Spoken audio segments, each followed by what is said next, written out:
예, 뭐 언론에 대한 불만으로도 좀 들리는 부분 대목도 있었고요. 근데 이제 본인을 타깃으로 했다. 이 부분이 좀 눈에 띄더라고요. 결국 그 야권이라든가 야권 성향의 매체들, 뭐 유튜브에서도 요즘 방송을 많이 하니까요. 전반적으로 이제 대통령을 노리고 좀 이렇게 하는 거다. 이런 인식이 좀 강해 보이네요. 실제로 맞잖아요. 실제로 야당에서는 김건희 여사에 대해서 취임 초부터 김건희 여사를 약한 고리로 판단하고 공격을 계속해 왔죠. 그리고 사실 그 이른바 명품백 문제에 대해서는 그 최 목사라는 분이 김건희 여사의 실수를 유도하기 위해서 뭐 수십 차례, 뭐 100여 차례 넘는 문자 메시지를 보내서 친밀감을 호소하고 심지어는 잊지도 않는 부친과의 관계까지도 이야기하면서 그 결국에는 백을 받도록 치밀하게 접근을 하고 그것을 또 몰래 카메라로 촬영하고 그랬으면 그때 당시에 곧바로 즉 아직 그 사저에 있을 때 그때 당시에 공개하지도 않고 총선까지 기다렸다가 결정적인 순간에 그것을 공개해서 김건희 여사를 궁지에 빠뜨리고 대통령을 공격하고 더 나아가서 여당의 총선 전략에 막대한 영향을 미치게 하기 위해서 기획한 음모잖아요. 그렇게 해서 또 지금까지 야당은 이 김건희 여사에 대해서 특검까지 요구하면서 이른바 명품백 사건을 여태까지 끌고 왔거든요.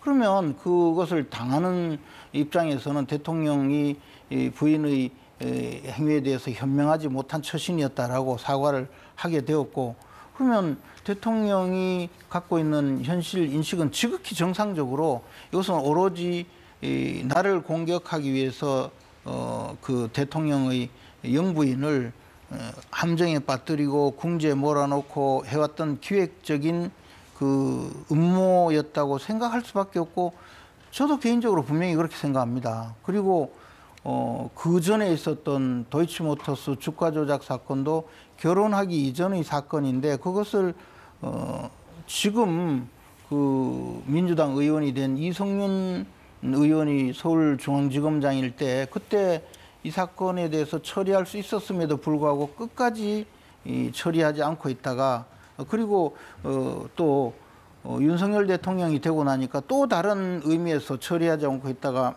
막판에 처리한 상황에 대해서 지금까지 특검을 요구하고 있거든요. 이러한 모든 문제에 대해서 저는 지극히 악마화해서 영부인을 악마화해서 대통령을 공격하고 그것을 빌미로 해서 이제는 특검을 요구하고 특검이 관철되면 그걸 통해서 탄핵으로 몰고 가기 위한 수단이라고 생각합니다. 이것은 지극히 정상적인 판단이죠. 그것을 다르게 판단할 여지가 있겠습니까? 예, 홍익표 의원. 예, 뭐 정치인들에게 숙명과 같은 게 가족 문제입니다. 그러니까 그래서 저는 뭐 지금까지도 가족들에 대해서 지나친 공격이나 정치적 공세라는 거에 대해서는 썩 바람직하다고 생각지는 않아왔어요, 지금까지.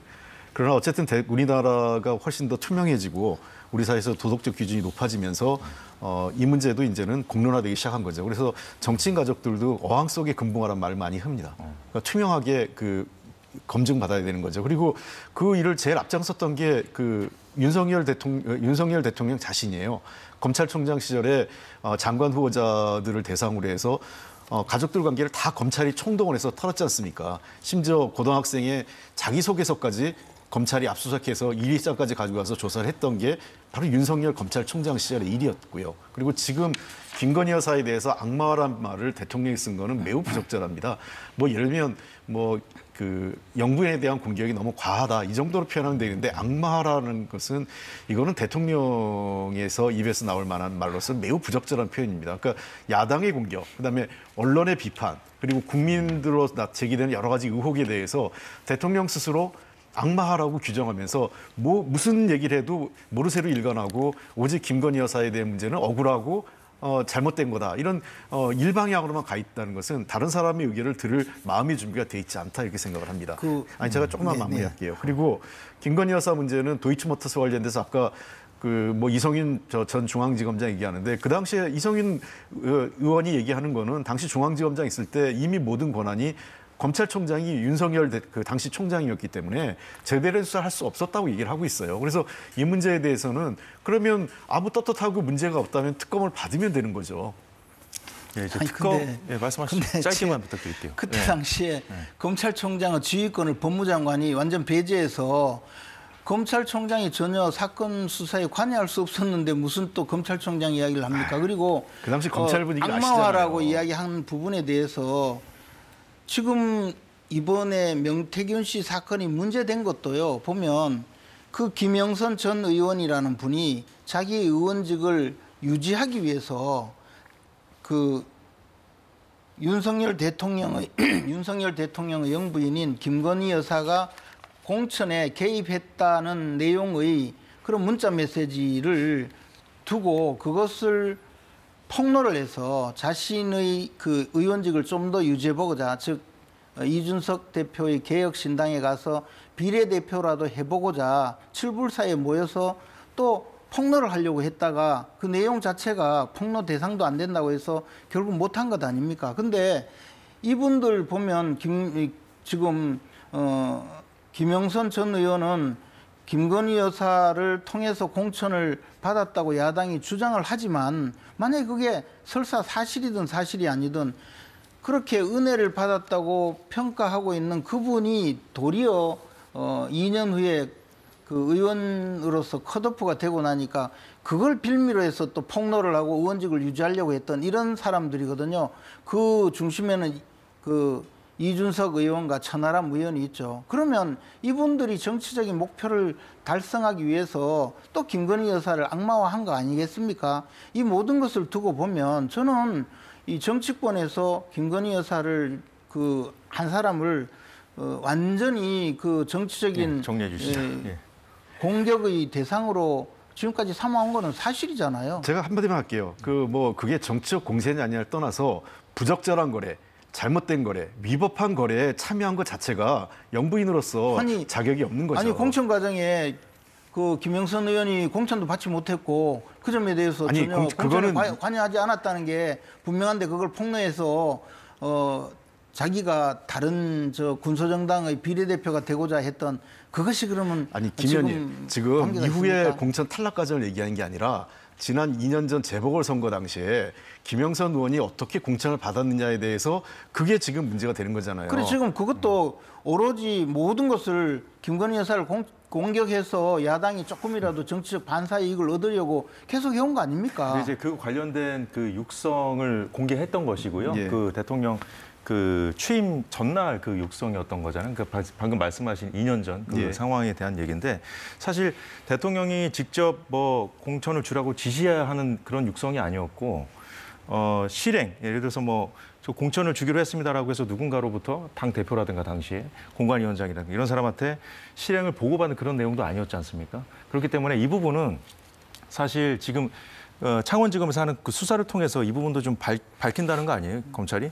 일단 검찰 수사 결과를 좀 지켜보기로 하고요. 예. 자, 어쨌든 이런 식으로 정치 이슈들 때문에 이 국정, 특히 이 민생 정책들이 발목이 잡히고 있는 이런 현실은 우리 모두에게 좀 불행한 일이죠. 자, 윤석열 대통령은 이 4대 개혁 관련해서도 오늘 발언을 했거든요. 자, 2년 반 동안 나름 뭐 열심히 해왔다. 그러지만 어쨌든 간에 이제 대통령이 이런 얘기를 해도 이제 야당 입장에서는 대통령이 뭔가 쇄신부터 해야 야당도 협조할 거 아니냐 뭐 이런 식으로 좀 나오지 않겠어요? 대통령으로서도 뭐 하고 싶은 일들이 많이 있으시겠죠. 뭐 아까 저 앵커께서 말씀하신 것처럼 대통령이 일을 제대로 못하고 어려움을 겪는 거는 대통령 개인에도 비극이고 국가와 국민에게도 좋지 않은 건 맞습니다. 예. 근데 지금 현재 대통령의 지지율이 뭐 지지율이 다 뭐 그 어느 정도 정확하느냐 이거에 대한 논란은 있겠지만 그렇죠. 통상적으로 미국 경우 예를 들면 대통령 지지율이 35% 이하로 떠지면 국정 동력이 상실되기 시작해요.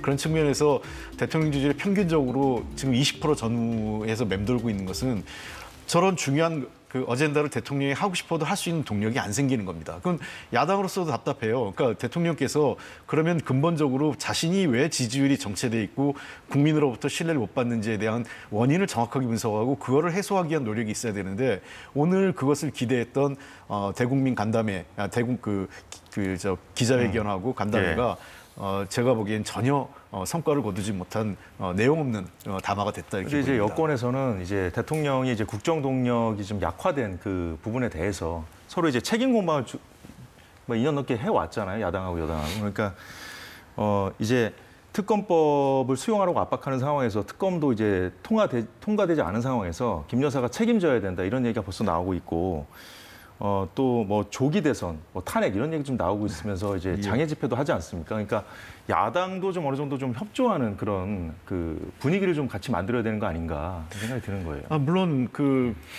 저희들로서는 허니문 기간 이런 것도 있고 충분히 대통령에게 시간도 있었다고 생각을 합니다. 근데 사례를 보죠. 어느 나라든 대통령제 국가에서 야당은 그 대통령 선거가 끝나는 즉시 다음 집권을 위해서 노력을 합니다. 또 여당은 재집권을 위해서 노력을 하고요.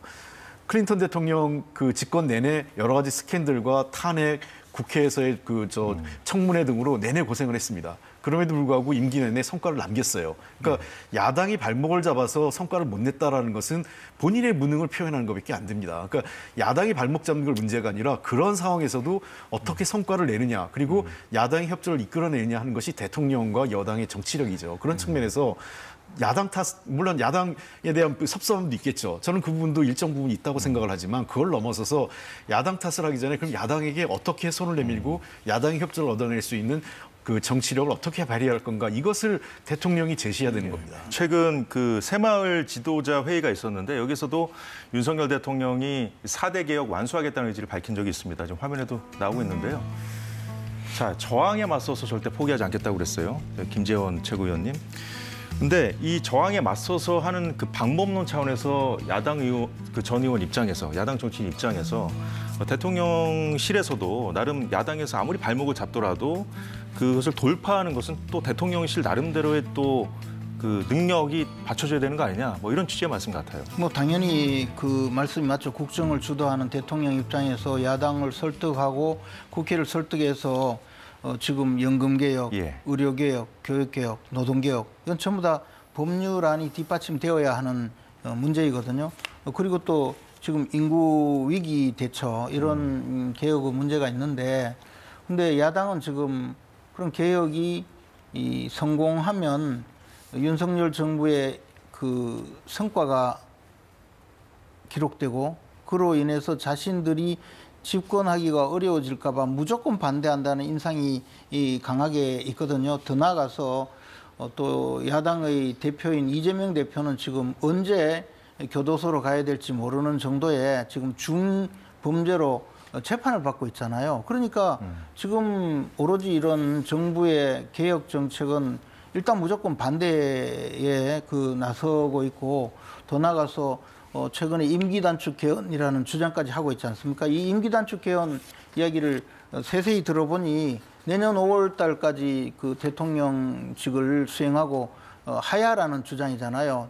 그 개헌을 해서. 사실상 하야죠. 예, 근데 그 지금 11월 15일 날 이재명 대표의 선거법 위반 사건 그 선고가 있는데 그렇게 되면 그 다음에 6개월 내 대법원 선고까지 가도록 지금 대법원이 그 규칙을 시행하고 있단 말이에요. 그러면 내년 5월 15일 이전에 대법원 선고가 예정되어 있어요. 그러니까 이재명 대표가 내년 5월 15일이 되면 대법원 판결까지 나게 되고 1심에서 당선 무효형이 선고되고 대법원까지 가면 결국은 이제 공민권이 제한돼서 대선에 출마도 못 하거든요. 그러니까 대통령 선거를 어떻게 하든 내년 5월 이전으로 당겨서 대통령에 나가서 자신의 사법적인 처벌을 받지 않겠다는 그런 생각이 이제는 그 임기 단축 개헌까지 주장하게 된 거 아닌가 하는 생각이 들어요. 이게 도대체 정상적인 나라입니까? 그리고 정상적인 야당이 이재명 대표 한 사람의 범죄 행위를 헌법을 개정해서 대통령 선거를 땡겨서 자신이 대통령에 당선되어서 그걸 극복하겠다 이런 생각을 한다고 지금 국민들이 의심하게 알겠습니다. 만드는 일을 벌이고 예, 예. 있잖아요. 자, 이런 일단, 상황에서 무슨 개혁의 예. 그 협조를 구할 수가 알겠습니다. 있겠고. 근데 김 의원님, 예. 그 헌법 개혁이란 헌법 개정이라는 게 네. 대통령과 여당이 동의하지 않는데 어떻게 가능하겠습니까? 야당은 주장을 하는 거고 그 부분에 대해서는 여당과 대통령이 동의해야만 가능하기 때문에 그러면 탄핵은 가능합니까? 근데 탄핵도 주장하고 있고. 아니 탄핵도 예. 지금 아니 탄핵은 아직 야당에서 공식적으로 이 당론을 정한 상태는 아닙니다. 그래서 대통령께서 국정기조를 전환하라는 게 현재 야당의 주장이에요. 예, 알겠습니다. 저희가 그 준비해둔 그 순서들이 있으니까요. 일단 그 대통령 담화 기자회견 관련된 국내 정치 이슈는 일단 이 정도로 하고요. 자, 오늘 외교 안보 정책에 대한 입장도 많이 밝혔는데 윤 대통령. 자, 오늘 이른 아침 트럼프 당선인과 12분 동안 통화하면서 당선을 축하했습니다. 예, 대화의 핵심 주제는 역시 한미일 협력과 북한이었습니다. 믿기지 않는다. 여기에 대해서 어떻게 할 건가. 그래서 하여튼 뭐 가까운 시일 내에 만나서 뭐 많은 정보와 방안에 대해서 하여튼 좀 얘기를 하자고 이렇게 했고요. 아마 트럼프 대통령 시기에도 이런 한미일 그 소위 삼각 이 협력은 잘 진행이 될 거라고 생각을 합니다. 한참 전부터 이제 윤 대통령과 트럼프가 좀 케미가 맞을 것이다. 고위 관료를 지낸 분들 또 지금 그 공화당의 상하 영향력 있는 의원들하고 제가 또 관계를 잘 맺고 있고 벌써 어제 당선이 유력하던 시절부터 여러분들이 한국의 트럼프 대통령이 이제 어느 정도 되면은 전화할 수 있게 전화번호를 좀 자기들한테 달라 이렇게 해서 전화번호를 보내줬고. 네, 그 예상보다 전화 통화가 굉장히 빨리 이루어진 건 맞는 것 같아요. 네. 조태열 외교부 장관이 이번 이 트럼프 당선인과 윤 대통령의 통화가 그 다른 외국 정상 중에 좀 선두 그룹에 속해 있다 이렇게 전했거든요. 그러니까 뭐 일각의 우려도 있었습니다만은 그 트럼프 캠프 측과의 네트워크도 일단 잘 구축이 돼 있다는 것이 이제 윤석열 대통령의 설명인데, 자 트럼프 대통령 당선인에게 이제 축하 인사를 하면서 이 얘기를 했다고 합니다. 미국을 다시 위대하게 슬로건으로 대승을 거둔 것을 진심으로 축하한다. 좀 어떤 의미가 있다고 보십니까, 이 발언들이? 이른바 마가라고 저 트럼프 대통령이 사실 미국의 그 대통령으로 다시 당선된 것을 그 예상하지 못했던 분들도 많았다고 하는데요. 정작 그 주도적으로 이 외교 현장에 있었던 분들은 처음부터 트럼프 대통령 당선을 예측하고 많은 외교 활동을 벌인 것으로 알고 있습니다. 그리고 트럼프 대통령 개인적으로 우리가 뭐 알 수는 없지만 과거 문재인 대통령에 대해서는 좀 과연 국가 정상으로서 제대로 예우를 하느냐에 대해서 우리가 걱정스러울 정도로 뭐 공개석상에서 문재인 대통령을 조롱한다든가 또는 문재인 대통령을 비판하는 그런 내용의 인터뷰를 해버리고 하는 그런 것이 우리나라에 굉장히 그 자존심에도 문제가 됐었는데요. 저는 윤석열 대통령이 이 트럼프 대통령과 외교 관계를 잘 그 만들어가서 우리 대한민국도 좀 더 이제 그 미국의 영향에서 좀 서로 간에 그 국익을 증대시키는 그러한 역할을 좀 해주길 바라고 그게 충분히 가능하지 않을까 생각하고 있습니다. 당장에 미국이 미국 항공 미국의 해운 문제, 특히 군함을 지금 미국의 그 조선업이 전부 몰락하는 바람에 미국의 해군 군함을 제조를 못해서 중국에 맡기고 있다는 외신이 많이 보도가 되었거든요. 그러니까 미국에서 그걸 상당히 걱정하고 있었는데 한국 조선업이 워낙 전 세계적인 지금 위치에 있기 때문에 그 해운 그 조선 분야부터 서로 협력을 하자고 할 정도로 우리나라와의 관계가 나아질 거라고 생각을 합니다. 그래서 이런 부분에 대해서 윤석열 정부의 역할이 좀 기대되고 있습니다.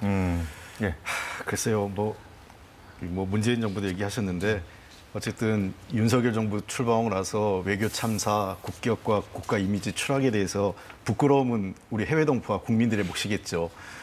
참 참담한데 그래도 어쨌든 한미 관계가 우리나라에서 매우 중대한 그 이슈이기 때문에 한미 관계와 관련돼서 준비를 잘 해야 된다고 생각합니다. 통상 이슈라든지 또는 주한미군 분담금 문제, 방위비 분담금 문제 등등 여러 가지 현안 과제가 아마 쓰나미처럼 밀려올 가능성이 높아요. 그런 측면에서 저는 윤석열 대통령이 정말 미국과의 협상력을 높이려면 그에 대응할 수 있는 야당의 의견도 좀 수렴을 해줘야 됩니다. 그래서 외교 문제에 있어서 예. 여야 간에 어느 정도 공동의 입장을, 그러니까 우리나라, 그러니까 정부 여당의 입장만이 아니라 예. 대한민국의 입장을 어느 정도 정리할 수 있어서 본인 생각이 6이면 야당의 입장도 한 4 정도를 수용을 해서 6대 3은 좀 비중이 많은 거 아닙니까?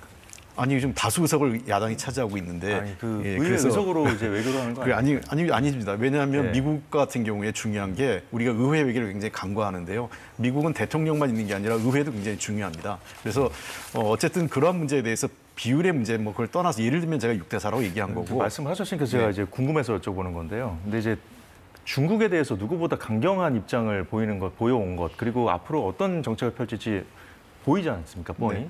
그게 트럼프 당선인인데 그 중국을 향해서 그냥 쉐쉐하면 된다고 하는 그 이재명 대표의 발언이 좀 생각이 나더라고요. 예. 중국 문제에 대해서 한국은 네. 이런 겁니다. 제가 요즘 관심 있게 보는 게 우리는 한미 동맹을 주축을 하고 있지만 한중 관계를 멀리해서도 국가의 미래가 없어요. 그런 측면에서 미국은 분명히 그 대중국 압박의 강도가 높아질 겁니다. 그래서 그러면 어떤 의미에서 우리가 거기서 밸런스 균형을 맞출 거냐. 예. 그러니까 한미 동맹을 유지하면서 한중 관계의 기본적인 전략적 우호 관계를 해치지 않는 범위 내에서의 길을 찾아가는 거죠. 미국은 미국의 국익이 있고 한국은 한국의 국익이 있는 것입니다. 그게 그래서 외교의 능력이죠. 단순히 미국만 따라간다면 무슨 외교가 필요하겠습니까? 알겠습니다. 좀 더 좀 첨언하시겠습니까? 근데 지금 간략히만 예.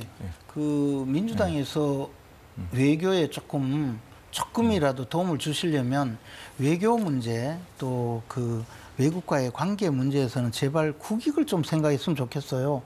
외교 문제에 대해서도 그냥 그 야당의 본연의 입장을 넘어서서 외교 문제를 국내 정쟁의 소재로 삼기 위해서 너무너무 심각하게 하고 있는 이 대한민국 민주당은 정말 어느 나라 정당인지 모르겠어요. 그러니까 좀 제발 외교 문제는 그래도 좀 참고 이성을 되찾기를 좀 바라죠. 아니, 발언 수위가 높으니까 자꾸 이제 여쭤보게 아니, 되는데 홍익표 의원 얘기 국민의힘이 조금만 야당 때 더하면 더했지 그렇지 않았습니다. 알겠습니다. 그래서 자, 이 저희들도 정도로 협력하기 위해서는 그러니까 야당 의견을 좀 들어라는 거예요, 대통령께서. 예, 이 정도로 정리하고요. 자, 한동훈 대표가 대통령실을 향해서 변해달라 요구안을 던지면서도 최근 장외 집회까지 나선 야당을 향해서 한 말이 있죠.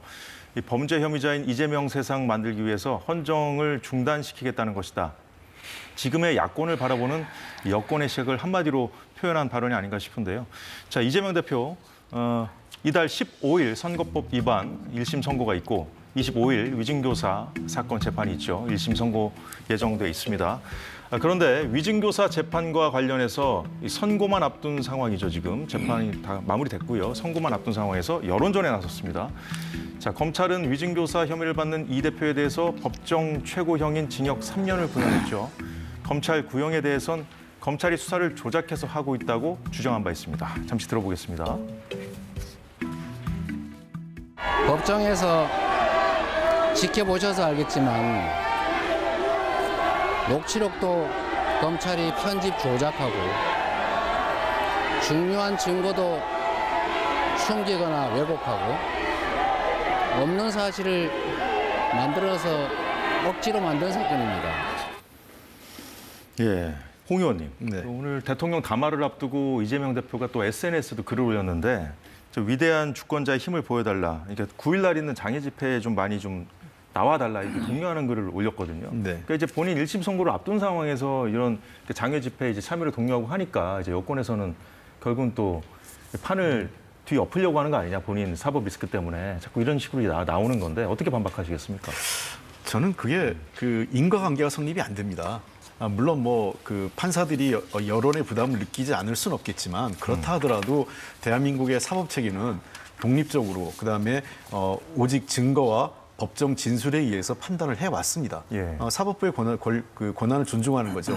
만약에 사법부의 저희는 당연히 이재명 대표가 무죄일 것으로 확신하고 있고 이 문제에 대해서는 검찰이 과도하게 이 수사를 확대해서 기소까지 온 것이라고 저희들은 보고 있습니다만 그거에 대해서는 사법부는 사법부 나름대로 판단이 있을 겁니다. 이 문제에 대해서 사법부의 결정을 민주당이 뒤엎을 수 없는 거 아니겠어요? 왜냐하면 3권 분립이 돼 있고 사법부의 결정을 입법부가 뒤집을 수 있는 권한은 없기 때문에 예.